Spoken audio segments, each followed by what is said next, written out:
പശ്ചിമേഷ്യയിൽ സംഘർഷം കൂടുതൽ രൂക്ഷമാക്കി വീണ്ടും അമേരിക്കയുടെ വ്യോമാക്രമണം. ഇറാഖിലെ പൗരസേനാ കേന്ദ്രത്തിന് നേരെ പുലർച്ചെയാണ് ആക്രമണമുണ്ടായത്. 6 പേർ കൊല്ലപ്പെട്ടു.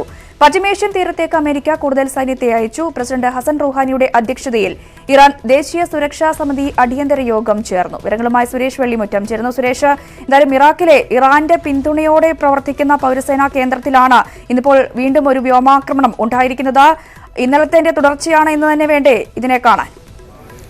രഞ്ജിനി, ഖാസിം സുലൈമാനിയെ കൊലപ്പെടുത്തിയതിന് ശേഷം ഖാസിം സുലൈമാനിക്കെതിരായിട്ടുള്ള വ്യോമാക്രമണത്തിന് ശേഷം 24 മണിക്കൂർ പോലും തികയുന്നതിന് മുൻപാണ് അടുത്ത വ്യോമാക്രമണം അമേരിക്കയുടെ ഭാഗത്തു നിന്നും ഉണ്ടായിട്ടുള്ളത്. ഇന്ന് പുലർച്ചെയുണ്ടായ വ്യോമാക്രമണം ബാഗ്ദാദിൽ തന്നെയാണ് എന്നുള്ളതാണ് മറ്റൊരു സവിശേഷത. വടക്കൻ ബാഗ്ദാദിലെ താജി റോഡിലെ സൈനിക കേന്ദ്രത്തിന് നേരെയായിരുന്നു വ്യോമാക്രമണം. മിനിറ്റുകൾ മാത്രമാണ് വ്യോമാക്രമണം നീണ്ടുനിന്നത്. 6 പേർ ഈ വ്യോമാക്രമണത്തിൽ കൊല്ലപ്പെട്ടു.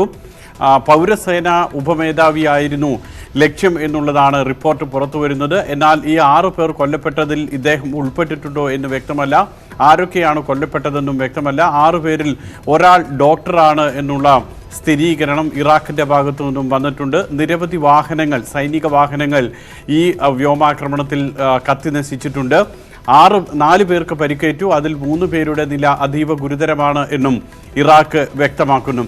ഇതിൻ്റെ ഏറ്റവും ഈ സൈനിക കേന്ദ്രത്തിൻ്റെ ഒരു സവിശേഷത എന്ന് പറയുന്നത് രഞ്ജിനി സൂചിപ്പിച്ചതുപോലെ തന്നെ ഇറാന്റെ പൂർണ്ണ പിന്തുണയോടുകൂടി പ്രവർത്തിക്കുന്ന സൈനിക കേന്ദ്രമാണ് ഇത്. മറ്റ് സഖ്യരാജ്യങ്ങൾക്ക്, അമേരിക്ക ഒഴികെയുള്ള മറ്റ് സഖ്യരാജ്യങ്ങൾക്കും ഇവിടെ സേനയുണ്ട്. ബ്രിട്ടൻ, ഇറ്റലി തുടങ്ങിയിട്ടുള്ള രാജ്യങ്ങൾക്കും ഇവിടെ സേനയുണ്ട്. ഇങ്ങനെ സഖ്യസേന, അമേരിക്ക ഒഴികെയുള്ള സഖ്യരാജ്യങ്ങളുടെ സേന കൂടി ക്യാമ്പ് ചെയ്യുന്ന ഒരു സ്ഥലമാണ് ഈ സൈനിക കേന്ദ്രം എന്ന് പറയുന്നത്. അവിടെയാണ് ആക്രമണം ഉണ്ടായിട്ടുള്ളത്. ഈ ആക്രമണത്തെക്കുറിച്ച് അമേരിക്കയുടെ ഭാഗത്തു നിന്നുമുള്ള ഒരു പ്രതികരണം ഇതുവരെ വന്നിട്ടില്ല. പക്ഷേ ഇറാഖിൻ്റെ ഭാഗത്തു നിന്നും ഈ ആക്രമണം സ്ഥിരീകരിക്കുന്നു. ഈ ആക്രമണത്തിൻ്റെ വിശദ വിവരങ്ങൾ ഇറാഖ് പുറത്തുവിടുന്നുമുണ്ട്. ഇറാൻ ഇത് സംബന്ധിച്ചിട്ടുള്ള ഒരു പ്രതികരണം വന്നിട്ടില്ല. എന്നാൽ ഇന്നലെ നടന്ന ആക്രമണത്തിൻ്റെ തുടർച്ചയായി ഇറാൻ ദേശീയ കൗൺസിലിൻ്റെ അടിയന്തര യോഗം പ്രസിഡന്റ് വിളിച്ചു ചേർക്കുകയും ആ യോഗം ചേർന്നതിന് ശേഷം ശക്തമായിട്ടുള്ള തിരിച്ചടി ഉണ്ടാകണമെന്ന് ഇറാൻ മുന്നറിയിപ്പ് നൽകുകയും ചെയ്തിട്ടുണ്ട്. ഇറാന്റെ ആത്മീയ നേതാവും അതുതന്നെയാണ് വ്യക്തമാക്കുന്നത്. രഞ്ജിനി, ഒപ്പം തന്നെ സുരേഷ്, എന്തായാലും ആശങ്കകൾ ഒഴിയുന്നില്ല. ഇന്നലത്തെ വ്യോമാക്രമണം നടന്ന 24 മണിക്കൂർ തികയുന്നതിന് മുമ്പ് സുരേഷ് സൂചിപ്പിച്ച പോലെ രണ്ടാമത്തെ വ്യോമാക്രമണം ഉണ്ടാകുന്നു. ഇതിൽ ഇറാഖിന്റെ ഭാഗത്തു നിന്നും ഒരു പ്രതികരണം ഉണ്ടായിട്ടുണ്ട്. അമേരിക്കയുടെയോ ഇറാന്റെയോ ഭാഗത്തു നിന്നും പ്രതികരണം ഉണ്ടായിട്ടില്ല.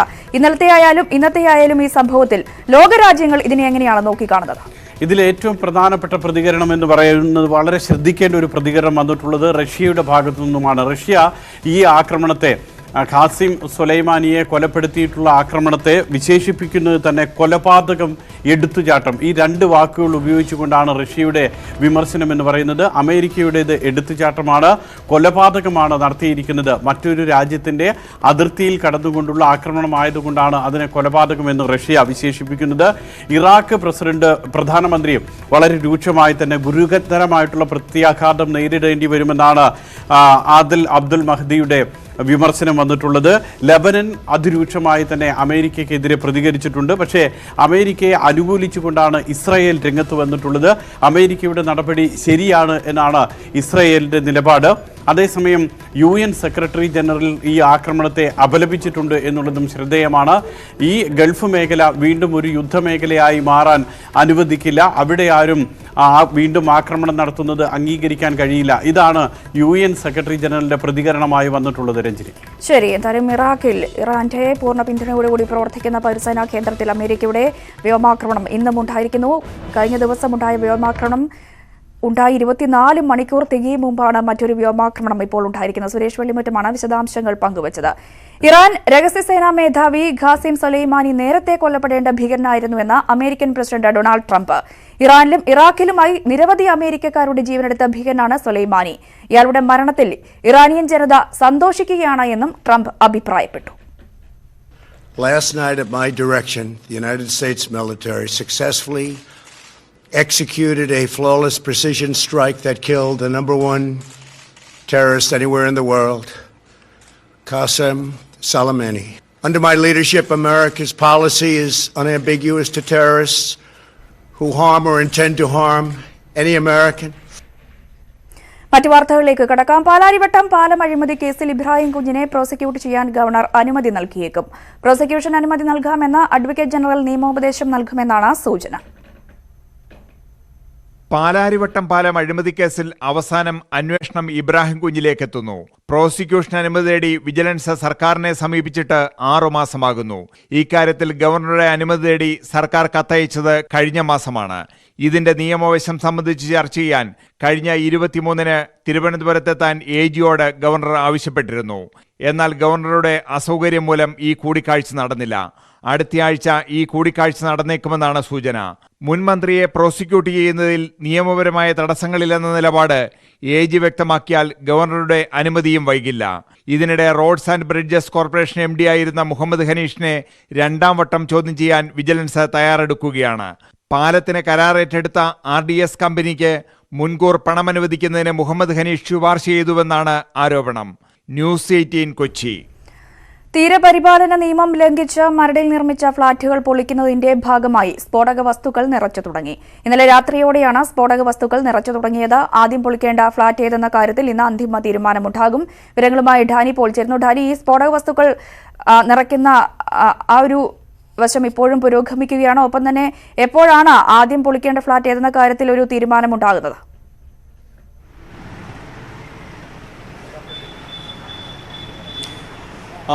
രഞ്ജിനി, സ്ഫോടക വസ്തുക്കൾ നിറയ്ക്കുന്ന ജോലികൾ ആരംഭിച്ചിരിക്കുന്നു. ഹോളി ഫെയ്ത്ത് ഫ്ലാറ്റാണ് നമ്മളുള്ളത്. ഹോളി ഫെയ്ത്ത് ഫ്ലാറ്റിൻ്റെ മുൻവശത്താണ്. ഇന്ന് രാവിലെ മുതൽ തന്നെ അവർ അതിനുള്ള ജോലികൾ, ആദ്യഘട്ട ജോലികളെല്ലാം ആരംഭിച്ചിട്ടുണ്ട്.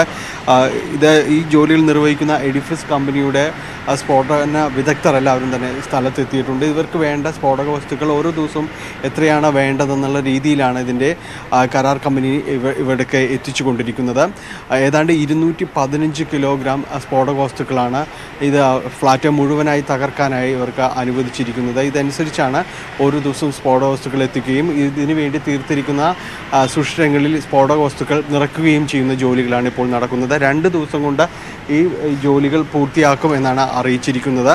ഏതാണ്ട് 1471 ദ്വാരങ്ങളാണ് ഈ ഫ്ലാറ്റിലൊന്നാകെ ഈ സ്ഫോടക വസ്തുക്കൾ നിറയ്ക്കാൻ വേണ്ടി തീർത്തിരിക്കുന്നത്. ഈ ജോലികൾ 2 ദിവസം കൊണ്ട് പൂർത്തിയാക്കും. അതോടൊപ്പം തന്നെ മറ്റ് ഫ്ലാറ്റുകൾ അവിടേക്കുള്ളതെല്ലാം തന്നെയും അനുമതി ലഭിച്ച സാഹചര്യത്തിൽ അവിടേക്കുള്ള സ്ഫോടക വസ്തുക്കളും അടുത്ത ദിവസങ്ങളിൽ കൃത്യമായ ഒരു ടൈം പ്ലാനിങ്ങോടുകൂടി തന്നെയാണ് ഇത് മുന്നോട്ട് പോകുന്നത്.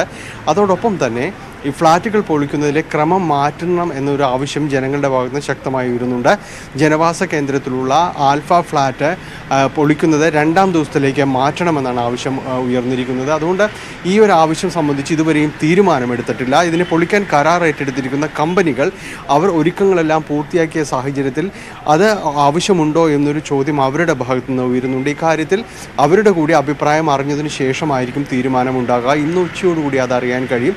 അതോടൊപ്പം തന്നെ ഈ പൊളിക്കുന്നതുമായി ബന്ധപ്പെട്ടുകൊണ്ട് ഏതാണ്ട് 5 ഫ്ലാറ്റുകളുടെ സമീപത്ത് നിന്ന് 290-ലധികം കുടുംബങ്ങളെ മാറ്റേണ്ടി വരുന്നു. ഏതാണ്ട് 3 മണിക്കൂറോളം മാറ്റി നിർത്തണമെന്നാണ് പറയുന്നത്. അപ്പോൾ ഈ കുടിയൊഴിപ്പിക്കൽ സംബന്ധിച്ചുള്ള കാര്യങ്ങൾ വിശദീകരിക്കുന്നതിനും നടപടിക്രമങ്ങൾ വ്യക്തമാക്കുന്നതിനും വേണ്ടി ഇന്ന് വൈകിട്ട് ജില്ലാ കളക്ടറുടെ നേതൃത്വത്തിൽ ഒരു യോഗം നടക്കുന്നുണ്ട്. ഇക്കാര്യങ്ങളാണ് പൊതുവിൽ ഇതുമായി ബന്ധപ്പെട്ട് നടക്കുന്നത്.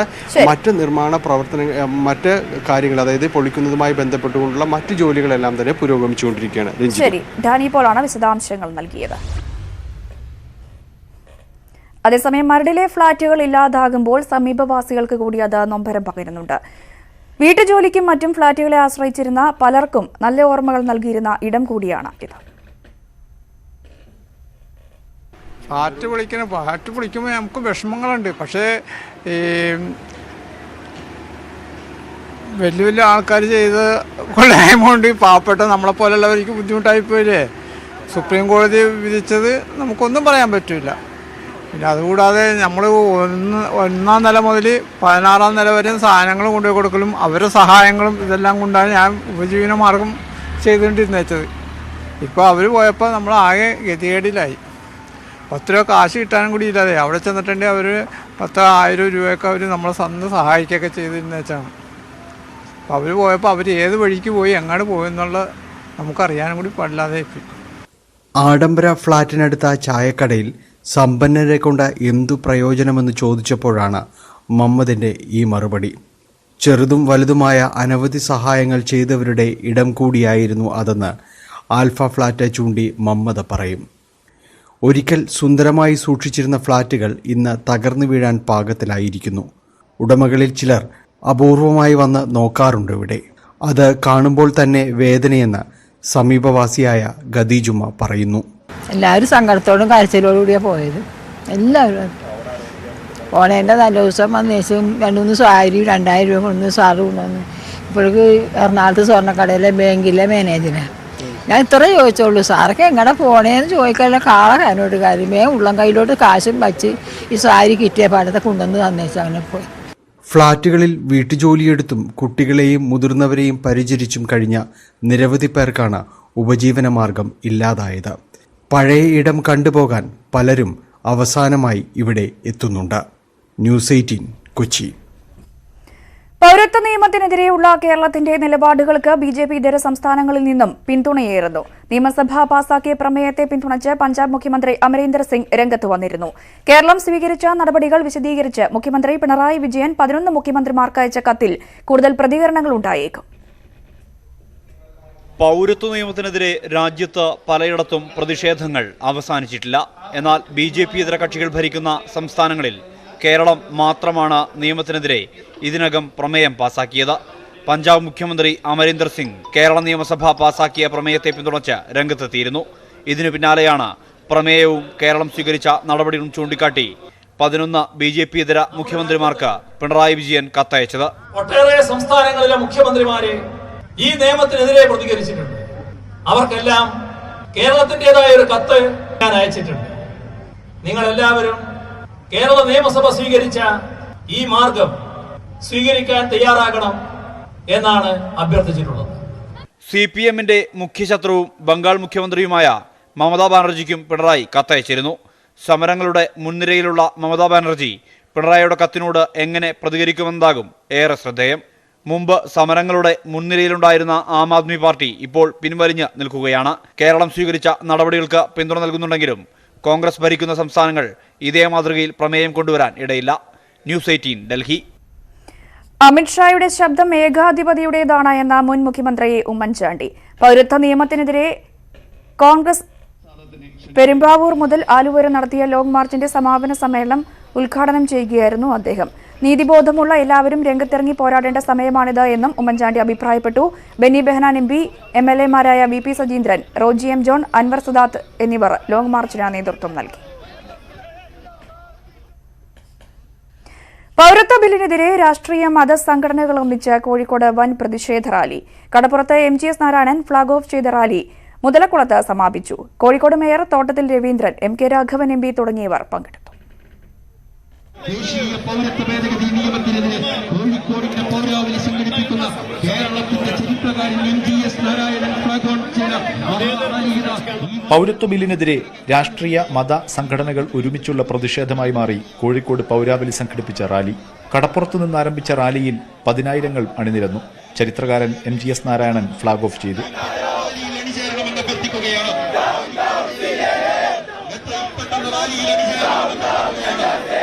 MK രാഘവൻ MP, CPM നേതാവ് V. Muzafar, DCC president T. Siddique, Muslim League നേതാവ് മായിൻ ഹാജി, MES പ്രസിഡന്റ് ഫസൽ ഗഫൂർ തുടങ്ങിയവർ പങ്കെടുത്തു.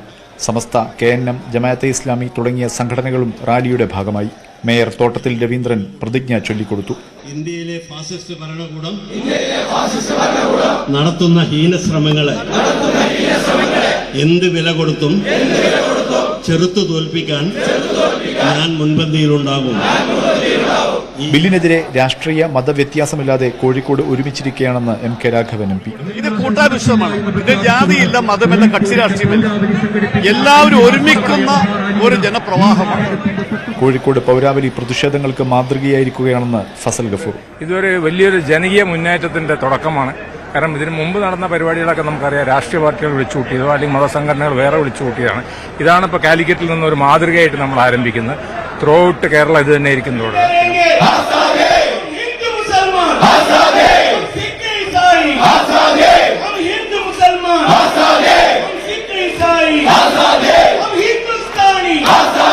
കോഴിക്കോട് ബീച്ചിൽ നിന്ന് ആരംഭിച്ച പൗരാവകാശ സംരക്ഷണ റാലി അക്ഷരാർത്ഥത്തിൽ ജനസാഗരമായി മാറി. സംഘടനാ സംഘടിതത്വങ്ങൾ മാറ്റിവെച്ച് രാഷ്ട്രീയ മത സംഘടനാ നേതാക്കളെ ഒരുമിച്ച് വേദിയിൽ കൊണ്ടുവരാൻ കഴിഞ്ഞതും ശ്രദ്ധേയമായി. കോഴിക്കോട് നിന്നും ശ്രീത്തിനൊപ്പം മുഹമ്മദ് ഷഹീദ്, ന്യൂസ് 18. പൗരത്വ നിയമത്തിനെതിരെ സംസ്ഥാനത്ത് വ്യത്യസ്ത പ്രതിഷേധങ്ങൾ. വയനാട് ബത്തേരിയിൽ യുവജന കൂട്ടായ്മയുടെ നേതൃത്വത്തിൽ മൊബൈൽ ഫ്ളാഷ് ലൈറ്റുകൾ കത്തിച്ചായിരുന്നു പ്രതിഷേധം. നൂറുകണക്കിന് യുവാക്കൾ പങ്കെടുത്ത മാർച്ച് ബത്തേരി സ്വതന്ത്ര മൈതാനിയിൽ സമാപിച്ചു. മാർച്ച് കടന്നുപോയ ഭാഗങ്ങളിൽ നഗരത്തിലെ വ്യാപാരികൾ സ്ഥാപനങ്ങളിലെ ലൈറ്റുകൾ ഓഫ് ചെയ്ത് ഐക്യദാർഢ്യം പ്രഖ്യാപിച്ചു. കോഴിക്കോട് ഓമശ്ശേരിയിൽ സാംസ്കാരിക സംഘടനകൾ പന്തിഭോജനം നടത്തി പ്രതിഷേധം അറിയിച്ചു.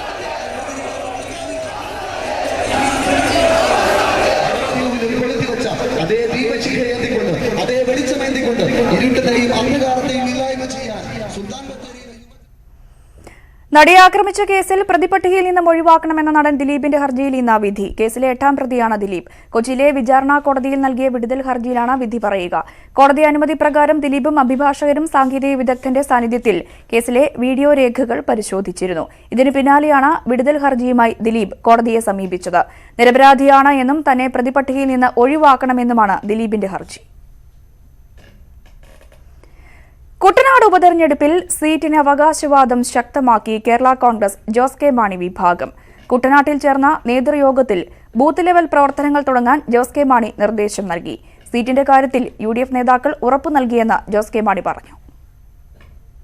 2016 ജോസഫ് വിഭാഗം മത്സരിച്ച കുട്ടനാട് സീറ്റിൽ ഉപതെരഞ്ഞെടുപ്പിൽ മത്സരിക്കുമെന്ന് ഉറപ്പിക്കുകയാണ് ജോസ് കെ മാണി വിഭാഗം. കുട്ടനാട്ടിൽ ചേർന്ന നേതൃയോഗത്തിൽ ബൂത്ത് ലെവൽ പ്രവർത്തനങ്ങൾ ആരംഭിക്കാനാണ് പ്രവർത്തകരോട് ജോസ് കെ മാണിയുടെ നിർദ്ദേശം. സീറ്റിനു വേണ്ടി മറ്റാരും അവകാശവാദം ഉന്നയിക്കേണ്ടെന്നും ജോസ് കെ മാണി. കുട്ടനാട് നിയമസഭാ മണ്ഡലവുമായി ബന്ധപ്പെട്ട് അത് കേരള കോൺഗ്രസിന്റെ അക്കൗണ്ടിലുള്ളതാണ്. കേരള കോൺഗ്രസ് എമ്മിന് അവകാശപ്പെട്ടതാണ്. കുട്ടനാട് സീറ്റ് നൽകുമെന്ന് UDF ഉറപ്പു നൽകിയെന്നും ജോസ് കെ മാണി പറഞ്ഞു. പാർട്ടി ചിഹ്നം സംബന്ധിച്ച് ഈ മാസം 13-ന് തെരഞ്ഞെടുപ്പ് കമ്മീഷൻ നടത്തുന്ന അവസാന ഹിയറിംഗ് അനുകൂലമാകുമെന്ന വിശ്വാസത്തിലാണ് ജോസ് വിഭാഗം. ഈ മാസം 13-നും 14-നും ചരൽക്കുന്നിൽ ചേരുന്ന സംസ്ഥാന കമ്മിറ്റിയിൽ കുട്ടനാട് ഉപതെരഞ്ഞെടുപ്പ് ചർച്ച ചെയ്യും. എന്നാൽ കഴിഞ്ഞ തവണ മത്സരിച്ച ജേക്കബ് എബ്രഹാമിനെ തന്നെ മത്സരിപ്പിക്കാനാണ് ജോസഫ് വിഭാഗത്തിന്റെ നീക്കം. ന്യൂസ് 18 ആലപ്പുഴ. അരുവിക്കരയിലെ ജലശുദ്ധീകരണശാലയുടെ 2ാം ഘട്ട നവീകരണം നടക്കുന്നതിനാലാണ് ജലവിതരണത്തിന് മുടക്കമുണ്ടാകുന്നത്. നഗരത്തിലെ ചില പ്രദേശങ്ങളിൽ ഉച്ചയ്ക്ക് 2 മുതൽ പൂർണ്ണമായും വെള്ളം മുടങ്ങും. നാളെ രാവിലെയോടെ ജലവിതരണം പുനഃസ്ഥാപിക്കും. വിവരങ്ങളുമായി SS ശരൺ ചേരുന്നു. ശരണ, ഇന്ന് എവിടെയൊക്കെയാണ് പ്രധാനമായും ജലവിതരണം മുടങ്ങുന്ന ഇടങ്ങൾ?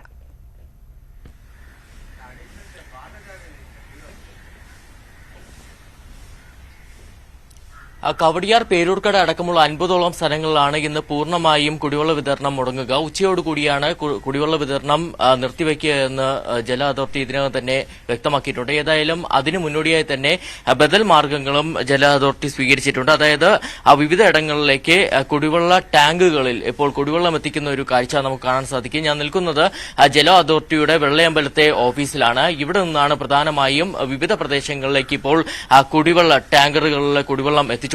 ഇതോടൊപ്പം തന്നെ പല പ്രദേശങ്ങളിലും ടാങ്കറുകൾ സ്ഥാപിച്ച് അവിടെ കുടിവെള്ളം നിറയ്ക്കുന്നുണ്ട്. അതുകൊണ്ട് തന്നെ ആശങ്കപ്പെടേണ്ട ഒരു സാഹചര്യവും ഇല്ലെന്ന് തന്നെയാണ് ജല അതോറിറ്റിയും നഗരസഭയും വ്യക്തമാക്കുന്നത്. നമുക്കറിയാം, ഇപ്പോൾ പ്രധാനമായും അരുവിക്കര ജലശുദ്ധീകരണശാലകളുടെ നവീകരണ പ്രവർത്തനങ്ങളാണ് പുരോഗമിച്ചുകൊണ്ടിരിക്കുന്നത്. ആദ്യഘട്ട പ്രവർത്തനങ്ങൾ കഴിഞ്ഞ മാസമാണ് നടന്നത്. അത് വിജയകരമായി പൂർത്തിയാക്കിയിരുന്നു. 2ാം ഘട്ട നവീകരണ പ്രവർത്തനങ്ങളാണ് ഇന്ന് ഉച്ചയ്ക്ക് 2 മണിക്ക് ആരംഭിക്കുന്നത്. അത് നാളെ രാവിലെ 6 മണി വരെ തുടരുമെന്നാണ് ജല അതോറിറ്റി വ്യക്തമാക്കിയിരിക്കുന്നത്. ഏതായാലും 6 മണിയോടുകൂടി പൂർത്തിയാവുന്ന വേളയിൽ ഭാഗികമായി ജലവിതരണം പുനഃസ്ഥാപിക്കാനാണ് ഇപ്പോൾ ജല അതോറിറ്റി തീരുമാനിച്ചിരിക്കുന്നത്. അതിനുശേഷം ഞായറാഴ്ച രാവിലെയോടുകൂടി തന്നെ പൂർവ്വസ്ഥിതിയിൽ എത്തിക്കാനാകുമെന്നും ജല അതോറിറ്റി വിലയിരുത്തുന്നുണ്ട്. പ്രധാനമായും 20 വർഷത്തിലേറെ കാലപ്പഴക്കം ചെന്ന പമ്പുകൾ മാറ്റി പുതിയ പമ്പുകൾ സ്ഥാപിക്കാനുള്ള നടപടികളാണ് ഇപ്പോൾ അരുവിക്കരയിൽ പുരോഗമിക്കുന്നത്. ഏതായാലും ഞാൻ നേരത്തെ സൂചിപ്പിച്ചതുപോലെ തന്നെ നമുക്കറിയാം, മെഡിക്കൽ കോളേജ് അടക്കമുള്ള ആശുപത്രികൾ നഗരപ്രദേശങ്ങളിലാണ് സ്ഥിതി ചെയ്യുന്നത്. അവിടേക്കുള്ള ജലവിതരണം മുടങ്ങാതിരിക്കാനുള്ള ഒരു ജാഗ്രത കൂടി ഇപ്പോൾ അധികൃതരുടെ ഭാഗത്തു നിന്ന് ഉണ്ടാകുന്നുണ്ട്. അതിന്റെ ഭാഗമായിട്ട് കൂടിയാണ് ഇപ്പോൾ കുടിവെള്ള ടാങ്കുകളിൽ കുടിവെള്ളം എത്തിക്കാനുള്ള ശ്രമങ്ങൾ നടന്നുകൊണ്ടിരിക്കുന്നത്. ശരി ശരൺ. ഇനി മുതൽ 1-ാം തീയതി മദ്യം ലഭിക്കും. 1-ാം തീയതി ഡ്രൈ ഡേ ഒഴിവാക്കാൻ സർക്കാർ നീക്കം. അന്തിമ തീരുമാനം CPM-ലും ഇടതുമുന്നണിയിലും ചർച്ച ചെയ്ത ശേഷം ഫെബ്രുവരിയിൽ പുതിയ മദ്യനയം ഇറങ്ങും. വിവരങ്ങളുമായി VV അരുൺ ചേരുന്നു. അരുൺ, എങ്ങനെയാണ് കൂടുതൽ വിശദാംശങ്ങൾ? സർക്കാർ തലത്തിൽ ഇത് സംബന്ധിച്ച ആലോചന നടക്കുന്നു. ഇപ്പോൾ വർഷങ്ങളായി സംസ്ഥാനത്ത് 1-ാം തീയതി എല്ലാ 1-ാം തീയതിയും ഡ്രൈ ഡേ ആണ്. മദ്യ ലഭ്യത ഇല്ലാത്ത സംസ്ഥാനമാണ് കേരളം. പക്ഷേ ഇതുകൊണ്ട് കാര്യമായ പ്രയോജനമില്ലെന്ന അഭിപ്രായം നേരത്തെ തന്നെ ഉയർന്നതാണ്. കാരണം നേരത്തെ ശമ്പള വിതരണവുമായി ബന്ധപ്പെട്ട കാര്യങ്ങൾക്കാണ് 1-ാം തീയതി ഡ്രൈ ഡേ പ്രഖ്യാപിച്ചത്. പക്ഷേ ഇപ്പോൾ 1-ാം തീയതി മദ്യം കിട്ടുന്നതിൽ പോലും തൊട്ടടുത്ത ദിവസവും മുന്നേ ദിവസവും ഒക്കെ മദ്യം വലിയ രീതിയിൽ സ്റ്റോക്ക് ചെയ്യപ്പെടും. അതുകൊണ്ട് തന്നെ ഇതുകൊണ്ട് ഗുണം ഇല്ല എന്ന ഒരു വിലയിരുത്തൽ സർക്കാരിൽ ഉണ്ട്. CPM-ലും സമാന ചർച്ച ഉയർന്നു കഴിഞ്ഞു. CPM സംസ്ഥാന സെക്രട്ടറി ഇത് സംബന്ധിച്ച അഭിപ്രായം വന്നു. 1-ാം തീയതി ഡ്രൈഡേ ഒഴിവാക്കണം. അടുത്ത മധ്യനയത്തിലാകും ഇത് സംബന്ധിച്ച അന്തിമ തീരുമാനമുണ്ടാകുക. പക്ഷെ അപ്പോഴും ചെറിയ ആശങ്ക നിലനിൽക്കുന്നുണ്ട്. അത് തെരഞ്ഞെടുപ്പാണ്. സംസ്ഥാനത്ത് മദ്യം സുലഭമായി ലഭിക്കുന്നുവെന്ന പരാതി പ്രതിപക്ഷവും അതുപോലെ തന്നെ മദ്യനിരോധന സംഘടനകളും ക്രൈസ്തവ സംഘടനകളും ഒക്കെ പലതവണ ഉയർത്തിയതാണ്. അതുകൊണ്ട് തന്നെ തെരഞ്ഞെടുപ്പ് വർഷത്തിൽ അത്തരമൊരു തീരുമാനം വേണമോ എന്ന ആശങ്ക CPM-നും ഇടതുമുന്നണിക്കാരും ചർച്ച ചെയ്തിട്ടില്ല. ഇടതുമുന്നണിയുടെ കൂടി അനുമതി കിട്ടിയാൽ ഇത് പക്ഷേ അടുത്ത മധ്യത്തിൽ പ്രത്യേകിച്ച് ടൂറിസം മേഖലയെങ്കിലും ഇക്കാര്യം ഒഴിവാക്കണമെന്നാണ് പ്രധാന ആവശ്യം. കാരണം ടൂറിസ്റ്റുകൾ വലിയ പരാതിയിലാണ്. 1-ാം തീയതി മദ്യം ലഭിക്കുന്നില്ല എന്നുള്ള വലിയ പരാതി ടൂറിസ്റ്റുകൾ പലതവണ ഉന്നയിച്ചു കഴിഞ്ഞു. ടൂറിസം സംഘടനകളും അത് സർക്കാർ ശ്രദ്ധയിൽപ്പെടുത്തിയിട്ടുണ്ട്. അതുകൊണ്ട് തന്നെ ടൂറിസം മേഖലയെങ്കിലും 1-ാം തീയതി ഡ്രൈഡേ ഒഴിവാക്കാനാണ് സാധ്യത. ഏതായാലും മദ്യനയത്തിൽ അടുത്ത മദ്യനയം ഫെബ്രുവരിയിൽ പ്രഖ്യാപിക്കുമ്പോൾ അതിൽ തീരുമാനമുണ്ടാകും. അത് ഇടതുപക്ഷ മുന്നണിയിലെ സമവായം ഉണ്ടായാൽ മാത്രമായിരിക്കും. അരുണ, എന്തായാലും പ്രതിപക്ഷം അടക്കം സുലഭമായി മദ്യം ലഭിക്കുന്നുണ്ടെന്ന ആരോപണമൊക്കെ ഉന്നയിക്കുന്ന പശ്ചാത്തലത്തിൽ കൂടിയാണ് ഇങ്ങനെ 1-ാം തീയതിയിലെ ഡ്രൈഡേ കൂടി ഒഴിവാക്കാനുള്ള ഒരു തീരുമാനത്തിലേക്ക് കാര്യങ്ങൾ എത്തുന്നു എന്ന സാഹചര്യം ഉണ്ടാകുന്നത്. അങ്ങനെയാണെങ്കിൽ ഇത് വലിയ രീതിയിലുള്ള രാഷ്ട്രീയ ചർച്ചകൾക്കടക്കം വഴിവെക്കുന്ന ഒരു ചർച്ചയായി മാറത്തില്ലേ ഇതൊക്കെ? വലിയ എതിർപ്പ് വരുമെന്ന സ്വാഭാവികമാണ്. ഞാൻ സൂചിപ്പിച്ച പോലെ പ്രതിപക്ഷം ഇത് ശക്തമായി രംഗത്ത് വരും. കാരണം സംസ്ഥാനത്ത് 3 സ്റ്റാർ ബാർ അനുവദിച്ചത് കാര്യത്തിൽ പ്രതിപക്ഷം ശക്തമായി എതിർപ്പ് ഉയർത്തിക്കഴിഞ്ഞു. നിഷേധിച്ച പല ബാറുകൾ ഇപ്പോൾ തുറന്നു പ്രവർത്തിക്കുന്നുണ്ട് 3 സ്റ്റാർ ലൈസൻസിന്റെ പേരിൽ. അതുകൊണ്ട് തന്നെ ഇത്തരം തീരുമാനം പ്രതിപക്ഷത്തിന്റെയും സൂചിപ്പിച്ച പോലെ സംഘടനകളുടെയും മദ്യവിരുദ്ധ ഒക്കെ വലിയ എതിർപ്പ് ക്ഷണിച്ചെത്തുന്ന ഉറപ്പാണ്. അതുകൊണ്ട് തന്നെയാണ് സർക്കാർ അത്തരമൊരു വിഷയം അടിയന്തരമായി തീരുമാനിക്കാതെ സമവായത്തിനുള്ള സാധ്യത തേടുന്നത്. ഏതായാലും പ്രതിപക്ഷം സഹകരിക്കില്ല. ഇടതുമുന്നണിയിലേക്കും സമവായം ഉണ്ടാക്കി തെരഞ്ഞെടുപ്പ് വർഷത്തിൽ എങ്ങനെ അതുവഴി ഉണ്ടാകാവുന്ന തിരിച്ചടികൾ മറികടക്കാമെന്ന ആലോചനകളാണ് ഇപ്പോൾ നടക്കുന്നത്. ഇടതുമുന്നണി യോഗത്തിൽ ഇക്കാര്യം ചർച്ചയ്ക്ക് വരും. അതിനൊരു സമവായം ഉണ്ടായാൽ മാത്രമേ തീരുമാനമായി സർക്കാർ മുന്നോട്ട് പോകൂ. ഇല്ലെങ്കിൽ ഒരു പക്ഷേ ടൂറിസം മേഖലയെ മാത്രം ഒഴിവാക്കാനുള്ള സാധ്യതകളും സർക്കാർ ആലോചിക്കുന്നുണ്ട്. അരുൺ, എന്തായാലും ഈ തദ്ദേശ സ്വയംഭരണ തെരഞ്ഞെടുപ്പൊക്കെ അടുത്തിരിക്കുന്ന സാഹചര്യത്തിലാണ്. അപ്പോൾ അതിനെ ഇത് ബാധിക്കും, അങ്ങനെ ഇതൊരു ആശങ്കയൊക്കെയും പങ്കുവയ്ക്കുന്നുണ്ടോ സർക്കാർ ഭാഗത്തു നിന്നും ആയാലും ഇടതുപക്ഷത്തിന്റെ ഭാഗത്തു നിന്നായാലും ഒക്കെ? അവർ തന്നെയാണ് പ്രധാന ആശങ്ക. തദ്ദേശ തെരഞ്ഞെടുപ്പ് വരുമെന്ന കണക്ക് കൂട്ടുന്നു. സെപ്റ്റംബറിലോ ഒക്ടോബറിലോ തെരഞ്ഞെടുപ്പ് ഉണ്ടാവുകയും ചെയ്യും. അതുകൊണ്ട് ആ വർഷത്തിൽ അത്തരത്തിലൊരു തീരുമാനം വന്നാൽ അത് രാഷ്ട്രീയമായി തിരിച്ചടിയാകുമോ എന്ന ആശങ്ക സർക്കാരിനുണ്ട്. CPM സംസ്ഥാന സെക്രട്ടറിയിൽ നിന്ന് ചർച്ചയിലും ഈ ആശങ്കകൾ ഉയർന്നു വരികയും ചെയ്തു. അതുകൊണ്ടാണ് എടുത്തു ചാടി ഒരു തീരുമാനം വേണ്ട എന്നൊരു നിലപാടിലേക്ക് സർക്കാർ പോകുന്നത്. പകരം കുറച്ചുകൂടി ചിന്തിച്ച ശേഷം സമവായം ഉണ്ടാക്കാനാകുമോ അല്ലെങ്കിൽ ഏത് തരത്തിലുള്ള എതിർപ്പ് എങ്ങനെ കുറയ്ക്കാമെന്ന കാര്യങ്ങളൊക്കെ ചർച്ച നടക്കുന്നത്. അടുത്ത മധ്യനയത്തിൽ ഇക്കാര്യത്തിൽ പൂർണ്ണമായും അല്ലെങ്കിൽ ഭാഗികമായി ഞാൻ സൂചിപ്പിച്ച പോലെ ടൂറിസം മേഖലയെ മാത്രം ഒഴിവാക്കിക്കൊണ്ട് ഒരു തീരുമാനത്തിനോ സർക്കാർ തയ്യാറായിരിക്കാം. എന്തായാലും മദ്യ വിൽപ്പനയിലെ ഡ്രൈ ഡേ ഒഴിവാക്കുന്നു എന്ന തീരുമാനത്തിലേക്ക് കാര്യങ്ങൾ എത്തുന്നു. എല്ലാ മാസവും 1-ാം തീയതിയും മദ്യം വിൽക്കാൻ സർക്കാർ നീക്കമുണ്ടാകുന്നു എന്നതാണ് ഏറ്റവും പുതിയ റിപ്പോർട്ടുകൾ. വിശദാംശങ്ങളാണ് BV അരുൺ പങ്കുവച്ചത്. മറ്റു വാർത്തകൾ കൂടി നോക്കാം. ഇടുക്കിയിൽ റവന്യൂ വകുപ്പിനെതിരെ CPI വീണ്ടും. രാജകുമാരിയിലെ ഭൂമി പതിവ് ഓഫീസ് പ്രവർത്തനം നിർത്തലാക്കാനുള്ള തീരുമാനത്തിനെതിരെയാണ് പ്രാദേശിക നേതൃത്വം രംഗത്തെത്തിയിരിക്കുന്നത്. പതിറ്റാണ്ടുകളായി പട്ടയത്തിന് കാത്തിരിക്കുന്ന കർഷകരും ആശങ്കയിലാണ്. എന്നാൽ ഓഫീസിന്റെ പരിധിയിൽ വരുന്ന വില്ലേജുകളിൽ പട്ടയ നടപടികൾ പൂർത്തിയായി എന്നാണ് ഉദ്യോഗസ്ഥരുടെ വാദം. ഞാൻ 10 വർഷമായിട്ട് പട്ടയത്തിന് വേണ്ടിയിട്ട് അപേക്ഷ വെച്ച ഒരാളാണ്. ഞാൻ അസുഖമായിട്ട് വീട്ടിലിരിക്കുന്ന ഒരാളാണ്. പല പ്രാവശ്യവും ഓഫീസ് കയറി ഇറങ്ങിയിട്ട് ഒരു നടപടി ആയിട്ടുമില്ല. കഴിഞ്ഞ ദിവസങ്ങളിലാണ് രാജാക്കാട് പട്ടയ ഓഫീസിൽ പുതിയ പട്ടയത്തിനുള്ള അപേക്ഷ സ്വീകരിച്ചു തുടങ്ങിയത്. അപേക്ഷ വെച്ച് കഴിഞ്ഞ് ഇപ്പോൾ ഒരു വാർത്ത അറിഞ്ഞിരിക്കുന്നത് ഇപ്പോൾ പട്ടയ ഓഫീസ് അടച്ചു പൂട്ടുകയാണെന്നാണ്. ഇതിൽ എനിക്കും എന്നെപ്പോലെ അപേക്ഷ വെച്ചിരിക്കുന്ന നാട്ടുകാർക്കും വലിയ ആശങ്കയുണ്ട്. വർഷങ്ങളുടെ കാത്തിരിപ്പിന് ശേഷം കഴിഞ്ഞ മാസം മുതലാണ് രാജകുമാരി ഭൂമി പതിവ് ഓഫീസിൽ പട്ടയങ്ങൾക്കുള്ള അപേക്ഷ സ്വീകരിച്ചു തുടങ്ങിയത്. എന്നാൽ പുതിയ തഹസിൽദാർ എത്തിയതോടെ അപേക്ഷ സ്വീകരിക്കുന്നത് അവസാനിപ്പിച്ച് ഓഫീസ് അടച്ചുപൂട്ടാനുള്ള നടപടികൾ തുടങ്ങിയതായാണ് പ്രദേശവാസികളുടെ പരാതി. ഇതോടെയാണ് റവന്യൂ വകുപ്പ് കൈകാര്യം ചെയ്യുന്ന CPIയുടെ പ്രാദേശിക നേതൃത്വം പ്രതിഷേധവുമായി രംഗത്തിറങ്ങിയത്. പ്രദേശത്ത് ഇനിയും ആയിരക്കണക്കിന് കർഷകർക്ക് പട്ടയം ലഭിക്കാനുണ്ടെന്നും ഇത് മറച്ചുവെച്ചാണ് ഓഫീസ് അടച്ചുപൂട്ടാൻ പുതിയ തഹസിൽദാർ ശ്രമം നടത്തുന്നതെന്നും CPI ജില്ലാ കമ്മിറ്റി അംഗം KP അനിൽ ആരോപിച്ചു. ഇവിടെയുള്ള മുഴുവൻ ആളുകൾക്കും പട്ടയം കൊടുക്കാതെ ഈ ഓഫീസ് അടച്ചു പൂട്ടുവാനായിട്ട് സമ്മതിക്കാൻ പറ്റത്തില്ല. CPI ഇപ്പോൾ തീരുമാനിച്ചിട്ടുള്ളത് മുഴുവൻ ആളുകൾക്കും പട്ടയം കൊടുക്കാതിരിക്കുകയാണെങ്കിൽ ബന്ധപ്പെട്ട ഓഫീസിന് മുമ്പിലേക്ക് വലിയ തോതിലുള്ള പ്രക്ഷോഭം ആരംഭിക്കണം എന്ന് തന്നെയാണ് ഞങ്ങൾ തീരുമാനിച്ചിട്ടുള്ളത്. പട്ടയ നടപടികൾ അട്ടിമറിക്കാൻ അപേക്ഷകർക്കൊപ്പമുള്ള രേഖകൾ ചില ഉദ്യോഗസ്ഥർ എടുത്തുമാറ്റാറുണ്ടെന്ന് അപേക്ഷകരും ആരോപിച്ചു. 2017 എൻ്റെ സ്ഥലം അളന്ന് ക്ലിയറായിട്ട് പോയി കഴിഞ്ഞ് ഞാൻ 2 പ്രാവശ്യം വന്നു കഴിഞ്ഞപ്പോഴും ഉടൻ വരാമെന്ന് പറഞ്ഞിട്ട് പിന്നെ വന്നിട്ടില്ല. പിന്നെ ഞാൻ വന്ന് അന്വേഷിക്കുമ്പം അത് 2 പേര് വന്ന് ഉദ്യോഗസ്ഥന്മാർ വന്ന് കണ്ടെഴുതി പോയി കഴിഞ്ഞു. ഇപ്പോൾ ഞാൻ വന്നു കഴിഞ്ഞപ്പോൾ എൻ്റെ സ്കെച്ചില്ലെന്നാണ് പറയുന്നത്. എന്നാൽ പ്രദേശത്ത് നിയമപരമായി നൽകാവുന്ന മുഴുവൻ പട്ടയങ്ങളും നൽകിയെന്നും ഇനി ഓഫീസിന്റെ ആവശ്യമില്ലെന്നുമാണ് തഹസിൽദാരുടെ വാദം.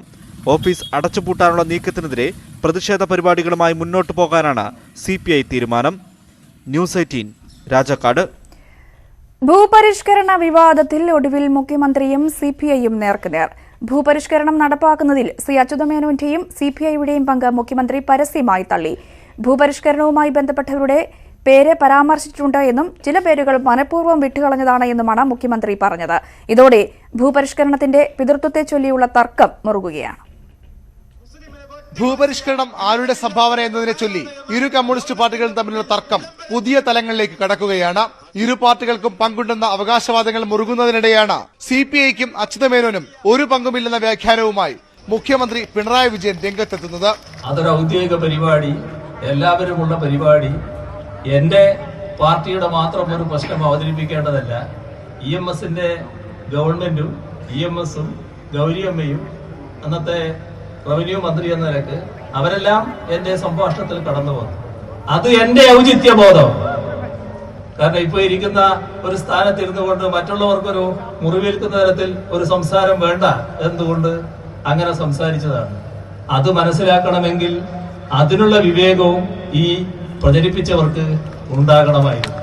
പിന്നെ ചിലരെ ഞാൻ വിട്ടുകളഞ്ഞു എന്നാണ്, അതും ശരിയാണ്. അവരെ പേര് പറഞ്ഞ് ആക്ഷേപിക്കാൻ നിന്നില്ല. CPI മുഖപത്രത്തിലെ വിമർശനമാണ് മുഖ്യമന്ത്രിയെ ചൊടിപ്പിച്ചത്. പാർട്ടിയുടെ ഏറ്റവും വലിയ സംഭാവനയായി കരുതുന്ന ഭൂപരിഷ്കരണത്തിൽ നിന്ന് CPIയെ പാടെ ഒഴിവാക്കുന്ന മുഖ്യമന്ത്രിയുടെ നിലപാടിൽ കടുത്ത അമർഷമാണ് CPIയിൽ ഉണ്ടായിട്ടുള്ളത്. ന്യൂസ് 18 തിരുവനന്തപുരം.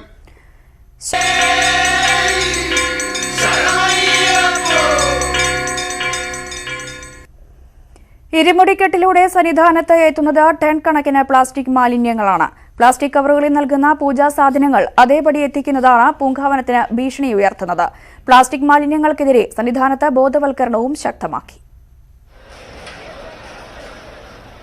മുൻവർഷങ്ങളിൽ സന്നിധാനത്ത് പ്ലാസ്റ്റിക് കുപ്പികളായിരുന്നു മാലിന്യ പ്രശ്നം ഉയർത്തിയിരുന്നത്.